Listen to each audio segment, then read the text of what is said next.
Mishnah Gimel. Oh, Mishnah Gimel you're going to like. Oh, this is nice. This is very relevant, especially in your house, in my house, not so much. Bi'ur Mishnah Gimel. Explanation for Mishnah Gimel. Third Mishnah. Mishnadenu dana b'shayarei ha'seuda. Our Mishnah comes and deals with that, with the remainders of the meal. You remember we said muktzeh.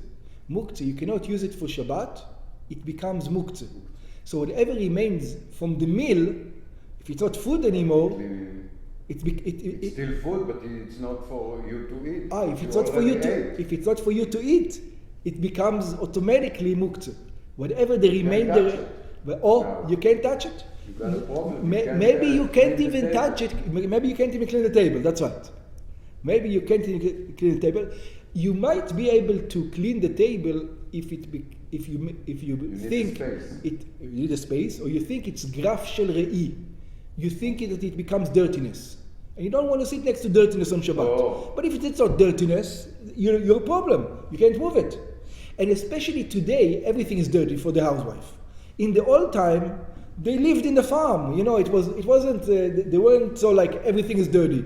This is not considered dirty in the old time, so it will be problematic actually to remove it. This is why my wife doesn't do nothing on Shabbos. She doesn't do nothing. Everything stays the same. Yeah. Another thing that a lot of people don't realize, they didn't eat like us. Why? They didn't have tables usually. No. If you see in the old movies of the Romans, did you see the way they ate? They were lying on a bench, like a long bench like this, on the left hand side, like we do in Pesach. We're supposed to do. We don't do it. We sit on a regular chair. We don't really lie. Yeah. Then it was like a bed that you lay on, and they would give you a tray with your food, and the table was considered. It was like a small tray, you know, like, and that was considered. That was called the table. So we're going to see there's going to be some leniencies over here. Mishnatenu dana b'shayarei ha'seuda. Mishnah is going to deal with the remainders of the meal. She'enam ro'im od lema'achal. The problem is now that it's not food anymore. Nobody's going to eat it now. Kegon, forget what kind of things nobody eats. Atzamot, klipot, bones, shells. Imutar letaltelam ve'la'aviram me'al ha'shulchan. So there's going to be disagreement. Are you allowed to move these things away from the table? Beit Shammai Omrim, the house of Shammai says, Magbihim min hashulchan. Oh, there's another thing. I don't know if he's going to talk about it over here. Magbihim or Misalkim? You have Misalkim? No. Yeah, okay. Oh, I was worried already. No. You're allowed to remove. You're allowed to uplift. To take up. There's another disagreement. I remember this from the Gemara. I don't know if he's going to bring it. There's a disagreement if you're talking about chicken bones or cow bones. And what's the difference? The thick cow bones, even your dog doesn't eat. The chicken bones, the dog eats. So there's a whole disagreement of what kind of bones we're talking about. Some say that it's only chicken bones we're talking about. Cow bones you're not allowed to. And some say even cow bones. Cow bones, they're just, אתה יודע, כל השאריות שהם אוכלים. So that's Beit Shammai Omrim, the house of Shammai says, Magbihin min hashulchan. You are allowed to lift from the tables, the bones, the shells. Ma'avirim beyadai me'al hashulchan b'Shabbat. In other words, you don't have to touch it directly. You don't have to go through something else. Atzamot, bones. And look how it says, Ha're'uyot le'ma'achal klavim. The dogs will eat it. If the dog won't eat it, maybe you're not allowed to, according to some opinions, to move it. Yeah? Now, over here, practically now, we have a problem. I mean, you don't have a problem, I have a problem. I don't have dog. So the question, in your house, it's much easier to touch it because it's not muktzeh, it's food. It's a lot of time she give it to the dog. Oh, because in your house, that bones is not muktzeh, it's food. In my house, it's for sure muktzeh. But the potential of it, it's ma'achal klavim. The fact that you don't have a dog doesn't mean that... It does. Because why? in ma'achal klavim. You can keep it for after Shabbos, give it to the dog. Oh, maybe, but most people don't do that. Yeah, exactly. Most people just... So for us, in my household, these bones will be muktzeh, real muktzeh, In your household, No, you're allowed to but move he it. said הראויות למאכל כלבים. Why say הראויות? That they have the potential for it doesn't say you have to have a dog. I don't know, we I had, don't think, Rabbi. you remember we discussed this with the Orvin. You remember that? No. It says if you have a tiger, is the steak food for the tiger?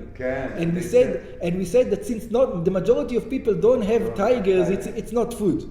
So the question would be, maybe you're right. The question would be, most people over here, do they hold dogs or not? So I would think in some communities or in some places in the world, people have dogs, almost everybody.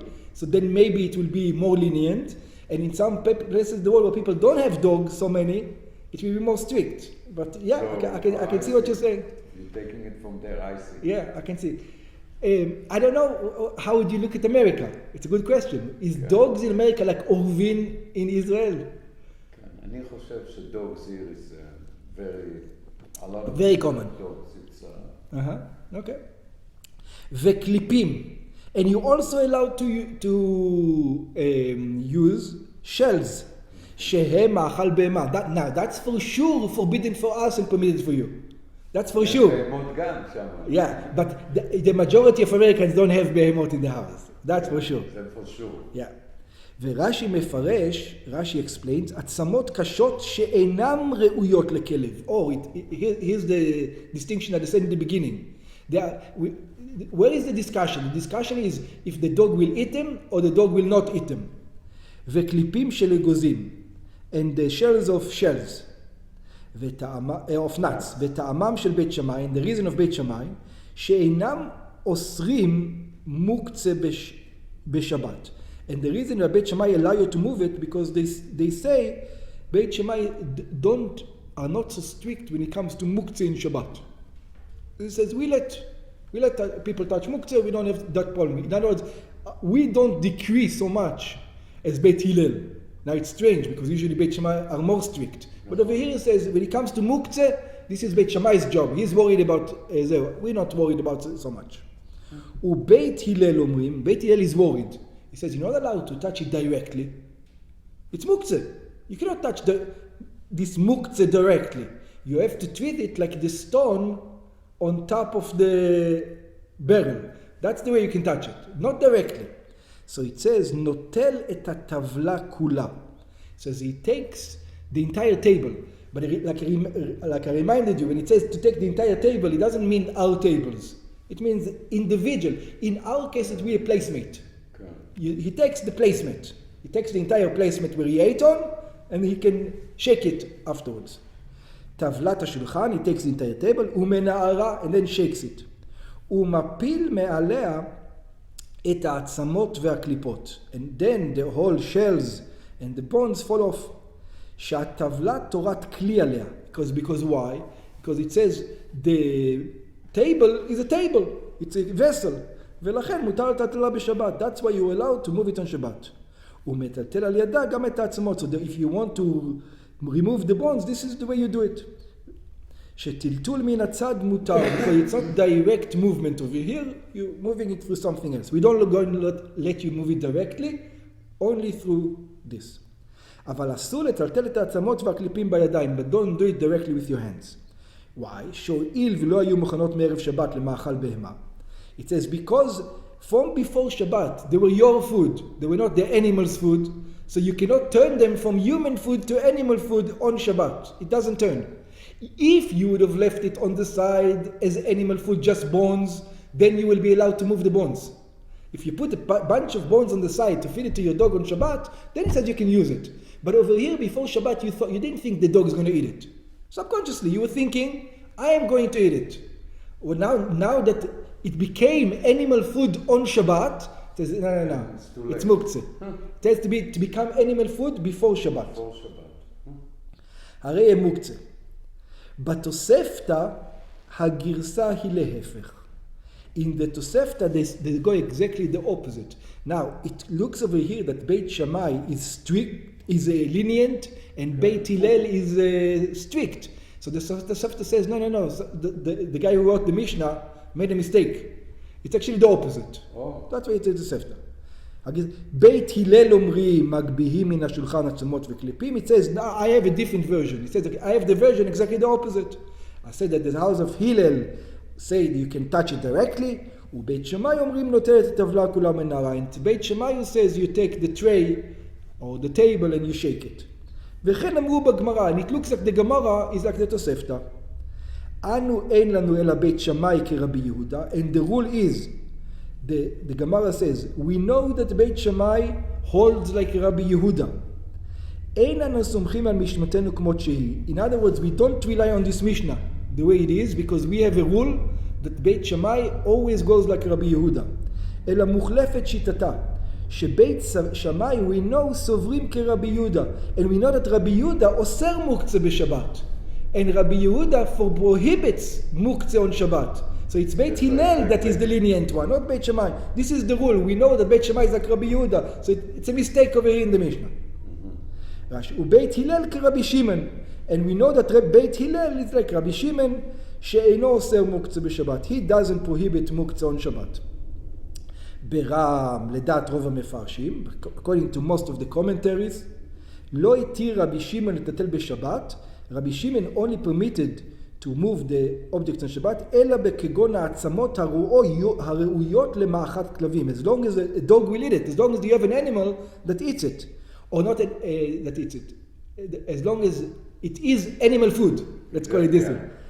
או קליפות הראויות למאכל הבמה, or shells that animals eat, כיוצא, אבל דבר שאינו ראוי לא למאכל אדם ולא למאכל בהמה, but something that animals don't eat it and humans don't eat it, אף רבי שמעון אינו מותר לטלטלו בשבת. Even Rabbi Shimon says don't remove it from your food. So you got a shell of nuts and no animals eat nuts, even Rabbi Shimon is going to admit don't touch the nut. So I sit in Shabbos, I drink the water, I drink my water.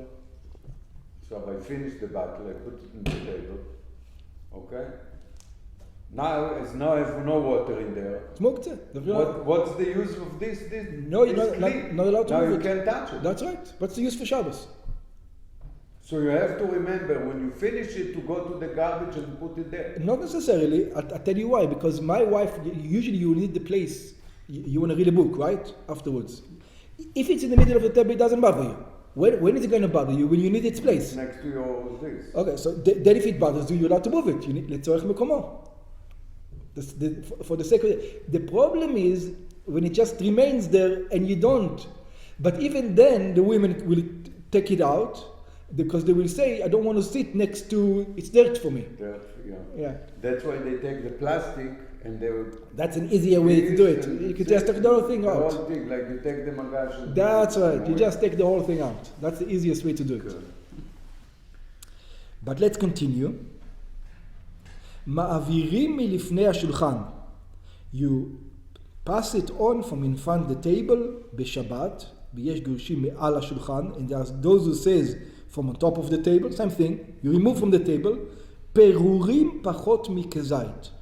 You know, like crumbs, that is this.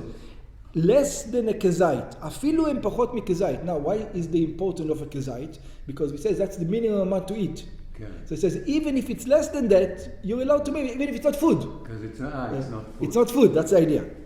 ושיער של אפונים. Yeah? And this is, by the way, this is your question. The שיער של אפונים is the water bottle. Okay. The afunim has like these shells that nobody eats, you know, like these remainders. It says, in other words, it's like a container, and the peas are inside, and you take the pea out, and the container stays. Like says, yeah. Except, what am I going to do with the container? That's the container. It's exactly the same thing.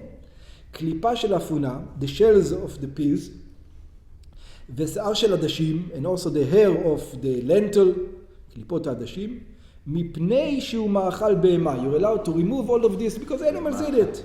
Yeah. Over here now you still have a problem now. Because this is plastic. No animals are... That's right. שהפירורים והקליפות הללו ראויים למאכל בהמה. Because that befits to an animal to eat. ילקח מותר לטלטלם בשבת. Therefore you're allowed to remove them on Shabbat. So this one you're stuck with, unless you need the place, don't touch it. Yeah. Oh. Something else. Now this is an interesting. What about if you have a sponge, and the sponge is full of water. Now, when you hold the sponge, the water will come out, and it's one of the melachot of Shabbat. It's called squeezing. Squeezing. You can do it on Shabbos. So you have a sponge on Shabbat. The question is the sponge muktzeh? The sponge muktzeh, I'm allowed to move it, I'm not allowed to move it. A sponge, what about a sponge? Okay.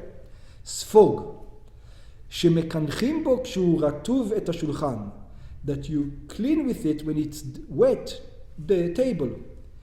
אם יש לו אור בית אחיזה, if it has a handle. It has a handle. In other words, when you grab it, it's not going you don't squeeze it.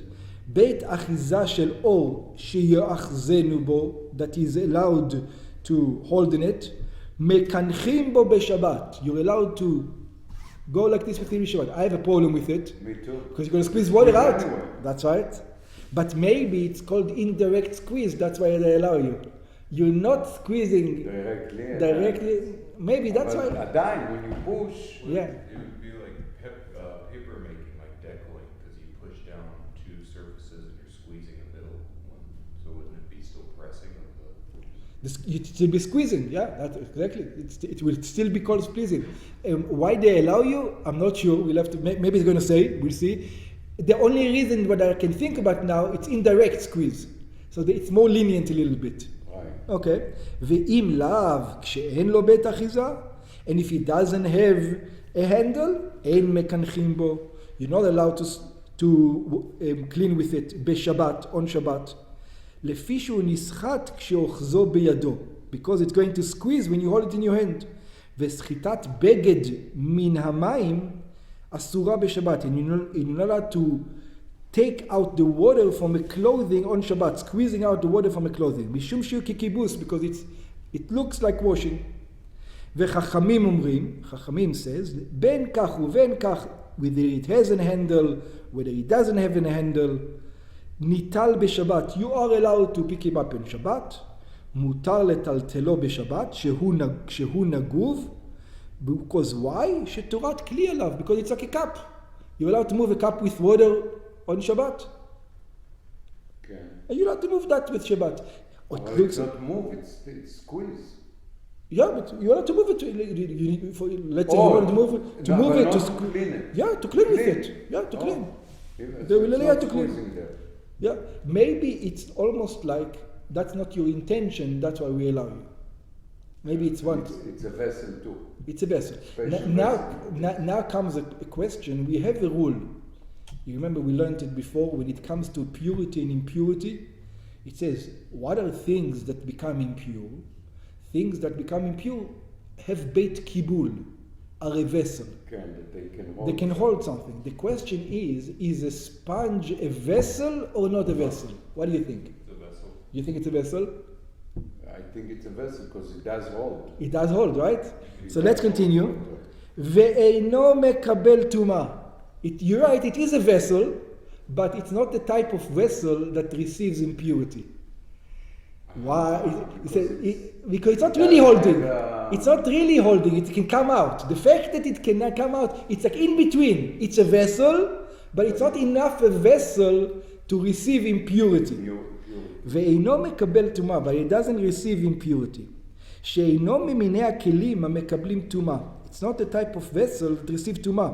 והם, what are the vessels that receive טומאה? בגד, they are clothing, or leather, sack, a sack, clay עץ, all kinds of indentation in wood, clay מתכת, clay חרס, whether it's, but this, a sponge is not the type of material that receives. Those are the ones that does get. That do receive that. They hold the water. So even though we're holding the water over here, it's not the same type of holding water. You're right, it holds it, but it holds it differently. But kli matechet doesn't hold water. Yeah, a cup. Oh. Yeah, they used to have cups, plates sometimes, I see. or knife, fork. And those מקבלים טומאה. Oh, maybe he's going to explain over here. יש גורסים בספר, the Ardozo says in the ספר, וחכמים אומרים, that the sages says, בין כך ובין כך מקנחים בו וניטל בשבת, whether it has a handle, whether it doesn't have a handle, you're allowed to use it on Shabbat, ויש שאינם גורסים חכמים אומרים. There are those who say, disagree. They say, they don't say the sages says. אלא המשנה מסיימת את דין הספוג שהוא דברי הכל. That in other words, there's no disagreement. Everybody agrees with this. בין כך ובין כך, without חכמים אומרים. Even in Tanakana agrees. כלומר, בין שיש לו בית אחיזה ומקנחים בו, whether it has a handle, ובין שאין לו בית אחיזה ואין מקנחים בו. And whether it doesn't have a handle and you're not allowed to squeeze with it then. ניטל בשבת, מוטל לטלטלו. You're allowed to move it. Why? Because it's a vessel. It's a vessel, so it depends. Are you learning it only according to Chachamim or also according to Nakama? Interesting, the question that remains by us needs to be more understood. I don't understand the squeezing part with the sponge. The squeeze. I don't understand. Again, the only way I can get out of it is that it's indirect squeezing. Let's take the example. Take it without the handle, it's direct. They allow it without the handle. No, so if you take the Chachamim out, that's why you took the Chachamim out. It says, so they agree. The Tanakama says, when are you allowed to move it? When it has a handle. When it doesn't have a handle, I will not let you move it. And that's the way it will stay. אבל יצא, המשנה מסיימת את דין הספוג, שהוא לדברי הכל, בין כך, כלומר, בין שיש לו מקנחים בו. Then it will be a problem. Anyway, you do, it's like, you take at home a spog, you know, it's always you take it, you do this. Yeah. The automatic. Let's take an example. The famous example is, you have a table outside. And it's a little bit heavy. Not so heavy, no? Are you allowed to move it a little bit outside, even though it's going to make a hole? So some say you're allowed to move it. It says, what do you mean you're allowed to move it? It's going to make a hole. It says, that's not your intention. So maybe the same thing you can say. Yeah. Maybe it's not your intention. It's not. That's right. Your intention is to clean. So also,